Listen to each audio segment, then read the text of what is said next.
আসসালামু আলাইকুম। আশা করি আপনারা সকলে ভালো আছেন। আলহামদুলিল্লাহ আমরা ভালো আছি। তো দেখতেই পাচ্ছেন আমরা একটা রাইস কুকারের দোকানে প্রবেশ করছি। ওখানে আমরা রাইস কুকারগুলো দেখতেছি।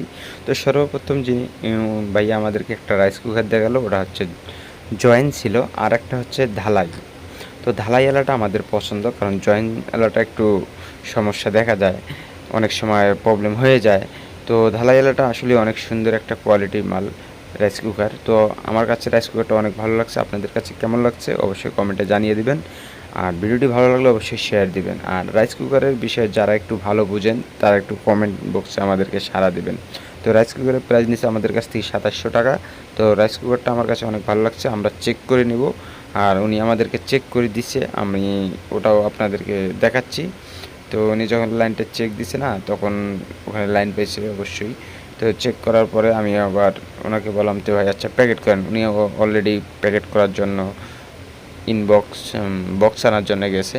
তো ওখানে বক্সের ভিতরে মালটা আমাকে সাজিয়ে দিবে। তো আমার কাছে এই জিনিসটা অসাধারণ লাগছে। আর উনি বলছে, ভাই মেমো আপনার কাছে রাখিয়ে দেবেন, এটার মধ্যে আমি কোনো ডেট তুলব না, আপনি যে কোনো সময় আসবেন আমি আপনার ফুল সার্ভিসটা দেবো।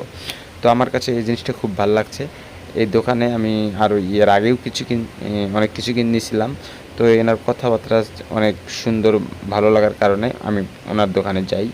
তো ব্যবসার ক্ষেত্রে মানুষ কিন্তু সবার সাথে এরকম ভালো ব্যবহার করে। তো উনি কিন্তু একটা জিনিস দেখেন, আমাকে যে মেমোটা দিয়েছে এই মেমোর মধ্যে কোনো ডেট দেয়নি। মানে আমি সার্ভিসটা, আমার যখন রাইস কুকার সমস্যা হবে আমি সার্ভিসটা নিই, ওই সময় থেকে ডেটটা উনি দেবে।